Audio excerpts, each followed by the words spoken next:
I wanted to tell you something about how to find or recognize a good product owner. Before I do this, it's afternoon. I was afraid that you will be sleeping here, so I would like to ask you to do some work. So please form pairs or triplets if doesn't fit a pair, and ask in the pair these 3 questions. How many products do you have in your current assignments? How many product owners do you have? And how did the product owners been chosen? Go ahead, 1 minute. If you are done, please sit down. Thank you. Thank you. And keep the information you just found out in your memory. You will need it through the talk. Yeah? You will return to it. So, why does it matter to choose a good product owner? Well, it has multiple reasons. So, if you look at Scrum Guide, then product owner role have been created for a purpose, and Scrum Guide defines it as these 4 points, which I will not read. But the principle behind this is that we would like to centralize all business decisions. Yeah? Because if we don't do this, there will be multiple people developing the product, and with everybody having the different opinion, the product would go in different directions at the same time. So the authors of Scrum have decided, yes, it's probably a good idea to centralize this into one person. Yeah? And if you decide to adopt less, it's Scrum, but anyway, it's emphasized even in the LeSS guides. If you want to start adopting LeSS, one of the first steps is to define product. And somewhere in this guide is told, yeah, a product owner should be the only person who provides work to the teams, which implies that there is a product owner. So at this point in time, you probably should have one. But who is it? If you start LeSS adoption, you come to a company that has hundreds, maybe thousands of employees, maybe hundreds of them working on the product in various roles and positions, and how to choose one. So I would like to first show you some bad choices, and then come to the good ones. Yeah? So one seemingly good choice is to choose an analyst. An analyst is a person who knows the product, yeah? Who knows the domain. He is able to talk to the customers because he is talking to the customers sometimes. So it might look like that, yeah, maybe it's a good choice. Another possibility you have is to choose a programmer or any other fairly technical person on the team, yeah, a tester, a designer, or architect, or whoever. It also has advantages. This person probably knows the product. He even knows the technology, or at least part of the technology, and he can speak to the developers. So also seems like a good choice. Or before you adopt LeSS, you probably have something like project managers. So one of the choices could be a project manager, or program manager, or project lead, whatever you call it in your company. One of the advantages of project manager is that he could have this broad focus on the whole product, although it's usually shallow, but I come to it. This guy probably has some soft skills, can talk to people. That's why he's a project manager and not a programmer. Yeah. So another choice is a manager or director, team lead, whatever.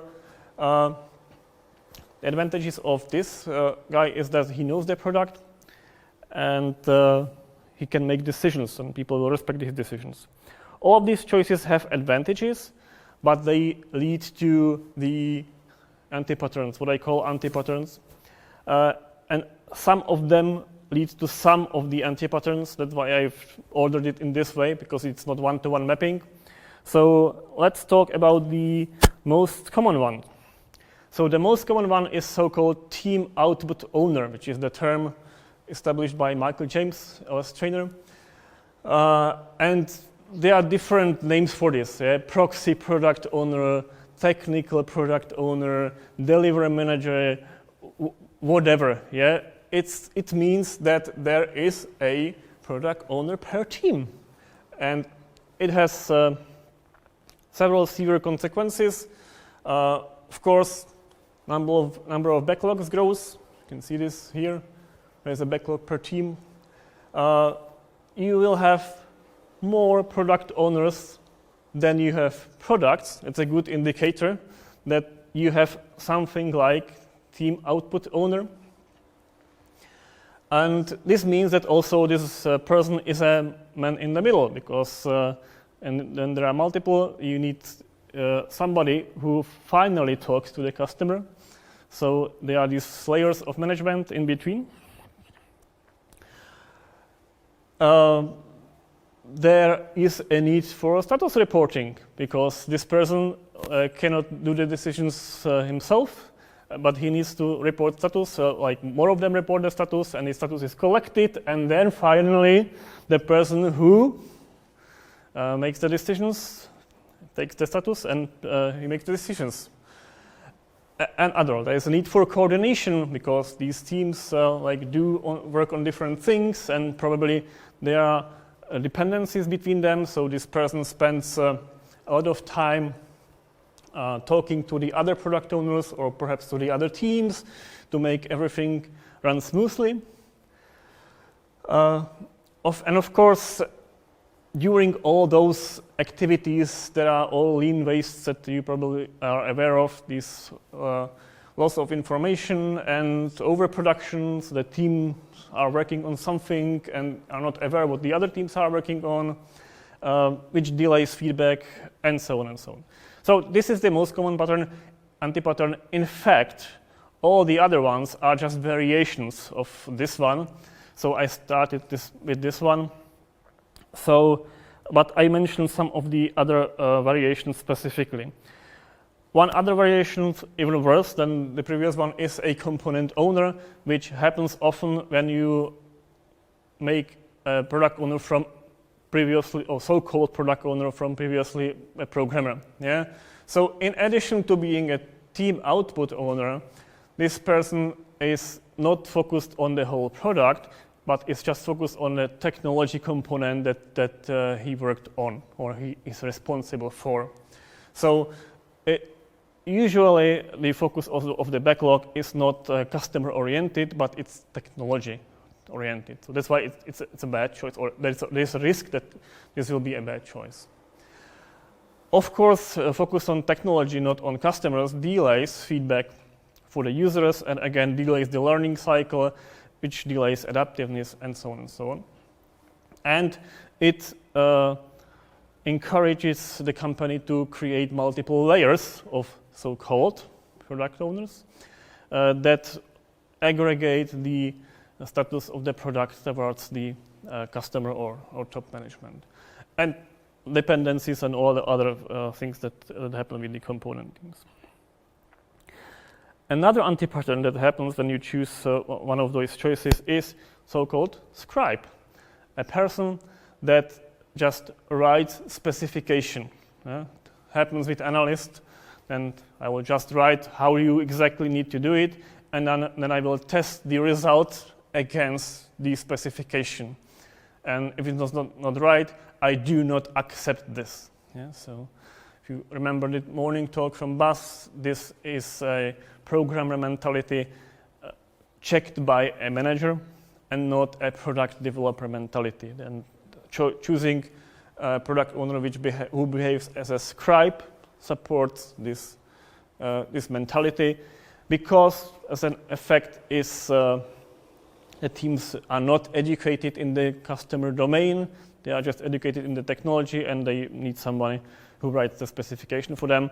And another anti-pattern often is that this person is focused on the tools. Yeah, these are these Jira guys who want to fill all the fields in Jira, and focus on having the reporting right there.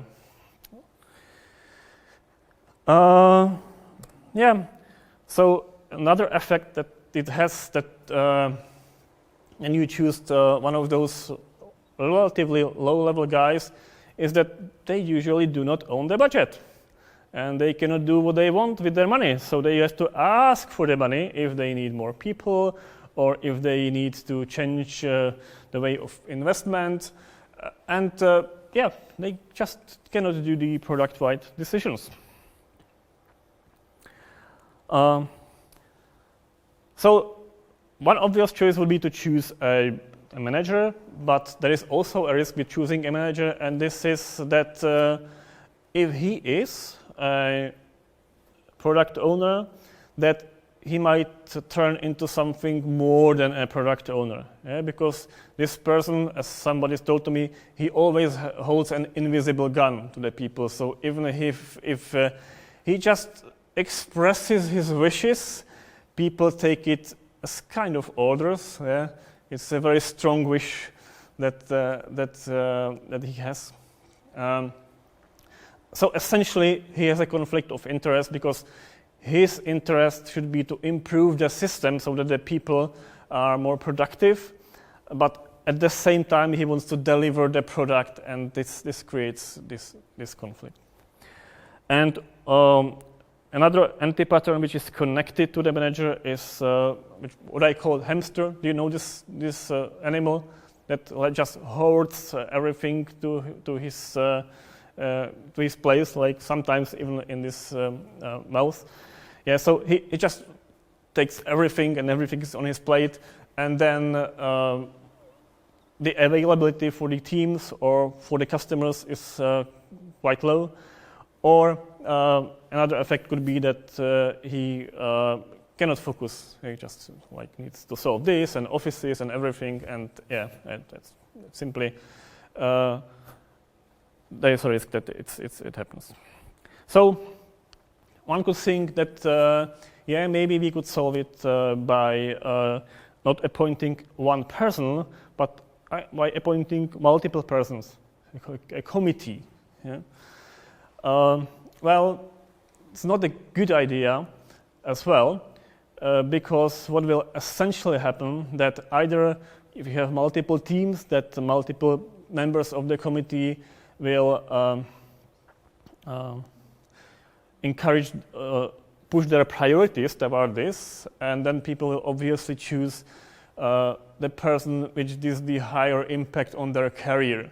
So it will be either the highest paid person, famous hippo, or it will be a person who is their direct manager, or it will be a person who simply has an impact. Yeah? And by the way, it's against the rules of Scrum for good reason. So I've seen you nodding, so you probably agree that these anti-patterns exist in the company. And I try to think for a while why they do exist. And first thing I found, which was a surprise to me, was a definition of product in the Scrum Guide. Because the Scrum Guide says a product is something that has a clear boundary, known stakeholders, well-defined users or customers. And when I thought about it, I realized that there are many so-called products that fulfill these definitions, but they are not really customer-oriented products. So for example, if you take a test framework, some internal component in the company, it has a clear boundary. It has test framework code either belongs to the test framework or not. It has known stakeholders. These are the developers in the same company. And it has well-defined users. Well, these are the same developers. These even ideal situations when stakeholders and users are the same. So according to Scrum Guide, test framework could be a product. Therefore, it deserves a product owner. Yeah. So it was quite striking that this definition is in the Scrum Guide. And then it leads me to another exercise. If you could pair up and think of other fake products from your experience, which will fit this definition.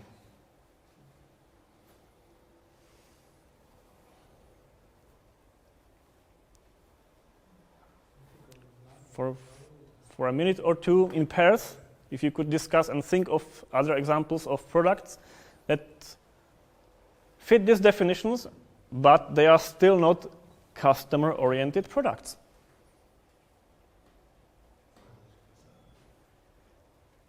I took you by surprise, I can see it. It's not that difficult.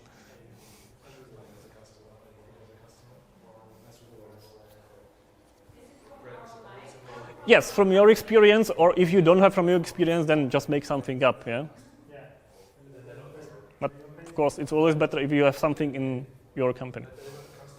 Okay, was another reason, and next one is that people like just copy-paste, and Scrum Guide doesn't discourage them because on one hand, it writes somewhere that multiple teams should share the same product goal and product backlog, but the changes, especially with the changes within the 2020 Scrum Guide, it's kind of made clear now throughout the whole Scrum Guide that the whole structure of product owner, Scrum Master, and developers create a Scrum team.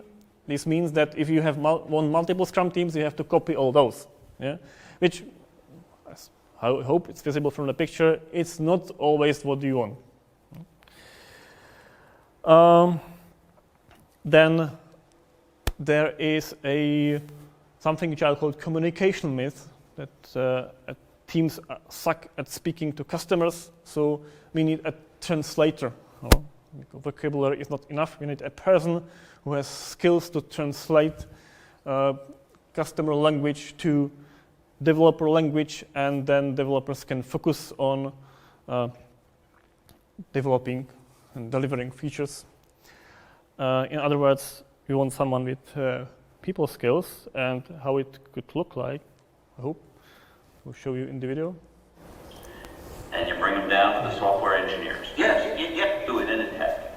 Is you take the specifications from the customers, and you bring them down to the software engineers. Yes, that's right. Well, then I just have to ask, why couldn't the customers just take them directly to the software people? Well, I'll tell you why. Because engineers are not good at dealing with customers. So you physically take the specs from the customer? Well, no, my secretary does that, or the fax. So then you must physically bring them to the software people. Well, no. Yeah, I mean, sometimes. What would you say you do here? Well, look, I already told you. I deal with the goddamn customers so the engineers don't have to. I have people skills. I am good at dealing with people. Can't you understand that? What the hell is wrong with you people?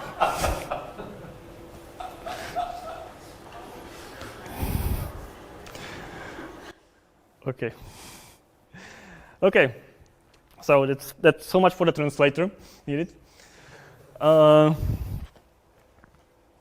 love this sketch. But there is more. Something which I call efficiency myth, that with multiple product owners, companies think every software team can focus on their component, and when they focus on their own component, they will deliver faster their component, and they will also deliver faster their product. But yeah, companies forget that it's always not what they want.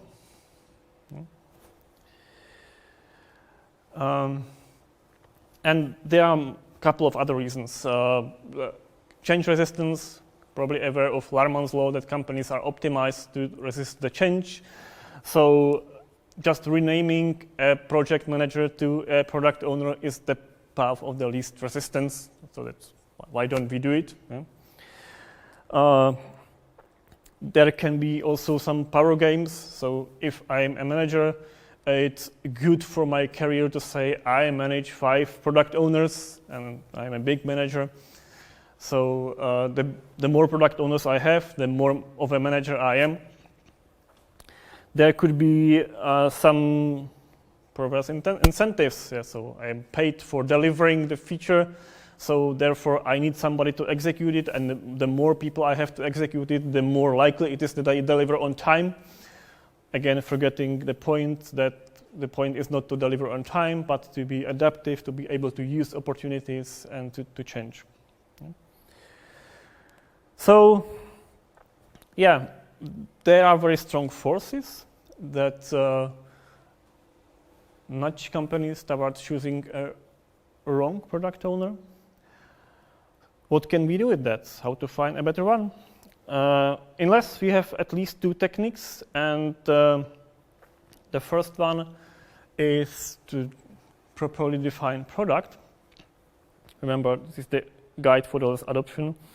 And in LeSS, we prefer broader definitions. So if we choose a narrow product, it could be something like a library, just a compiled DLL or SO in Unix world, or it could be just a binary. And if you go to the right side, it's quite likely it will be something bigger. If you choose as a product something bigger, it will have multiple consequences.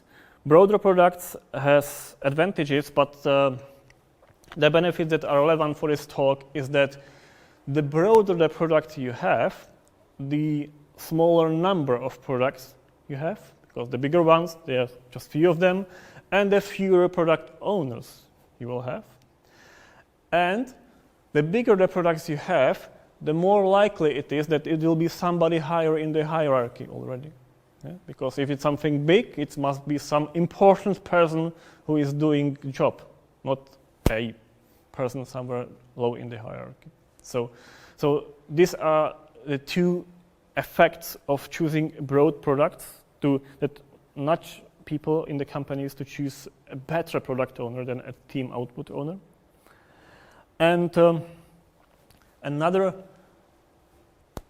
force that goes in the direction of choosing the right product owner is creating of feature teams, because feature teams have customer focus, they are end-to-end, and they, by definition, focus on value rather than output. Sorry, that's a mistake, it should be output. Focus on value rather than output. Therefore, because they are end-to-end, there is less need for coordination. And therefore, there is less need for fake product owners or multi-team coordinators masked as product owners. So, with this in mind, if you have properly structured organizational structure, then you look around in the company and what are the traits of a good product owner. So, for the first, it should be the person who can kill the product. Yeah? It should be a person who comes one day and say, we will not develop this anymore, or we will develop something else, or a milder version is, yeah, we keep the product, but we change its direction completely. It should be the person that has that power. It should be the person that does no status reporting, because he is the person other people should report to, so why should he report to someone? Of course, it's okay if he reports financial numbers to the board, like how the product stands and what are the earnings and investments and so on. This kind of financial reporting is okay. I'm talking about the status reporting, progress reporting, how many % of X has been done and how many % of Y has been done. This person doesn't need to do it because he's too important to do such bullshit. Yeah? It should not be a committee. It should be a person who can do the decisions alone. Of course, he can consult some of his decisions, for example, prioritization. In the morning, there was a talk where they had a product owner team who helped the product owner with some analysis of the market, for example. This is okay, but product owner alone that should be able to do the decision. So look for people, look for a person in the company who makes decisions. Look for people who have money, yeah? Who decides about the budget, who doesn't need to ask for the budget and doesn't need to participate in 20 meetings in order to get 10% of the budget increase. And it should be the person that talks to customers more than to developers. It doesn't mean that he doesn't talk to developers at all, but he should be at the customer side inclined. Now, remember what you talked about at the beginning, and with what you know now, in your current assignment, who would be the good choice of a product owner? Please discuss in your pairs. And this is the person who should have all these traits, ideally, of course. We don't have any. Then, yeah, try to think, try to dream of it. Yeah. So what are the possible good choices for candidate product owners? And I distinguish here two types of companies. Smallish companies with one product. They have this kind of structure, one CEO and company below him. A bigger company, usually, some of them have multiple products. I mean, true multiple products, even if you define them broadly. I assume that there is a structure of every of these product has a product group developing this, and head of the group, kind of a mini CEO of that product. Yeah. So a good choice could be this CEO, yeah? Especially for the small companies that has, I don't know, 5, 6, 7 developers, like to hire another role. If you choose a CEO for this role, then he doesn't suffer from many of these antipatterns. He could suffer from some, of course. He has still this invisible gun, and he could have too much on the plate. But on the other hand, he kind of fulfills all these good traits of a product owner. He can kill the product, he owns the budget. Yeah. The only questionable thing is that whether he has a time to talk to customers, but he has at least incentive to do so because it's his company, or he is motivated. Another choice, typically for bigger companies, is to look for the product management department. Yeah? Typically, department that is on the business side, that develops business, and there is usually a product manager, called a product manager, or 20 of these guys sometimes. Yeah? Typically a good choice because, again, doesn't suffer from many of these antipatterns. The only questionable thing is that whether this guy owns the budget, whether he has enough mandate in the company to plan the money. Yeah? But it can be changed on the company policy level.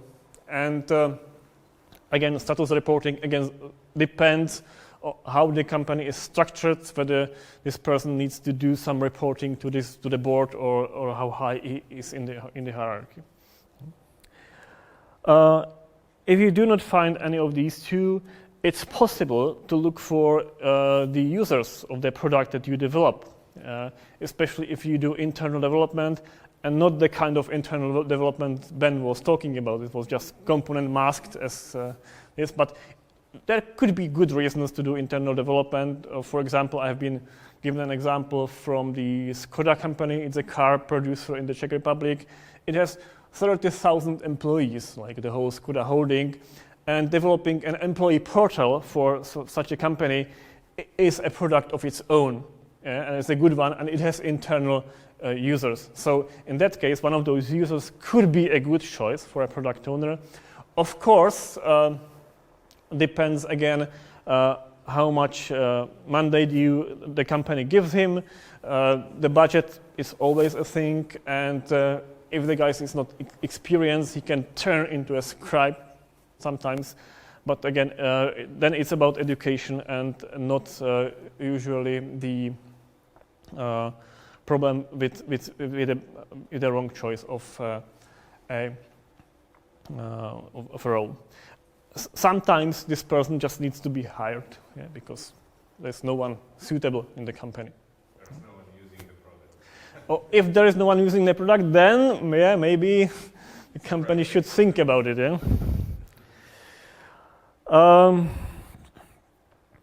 Yeah. So to conclude, choice of product owner matters because it can severely limit your adaptiveness or ability to develop a good product. Some product owner choices, initial choices, are better than the other ones.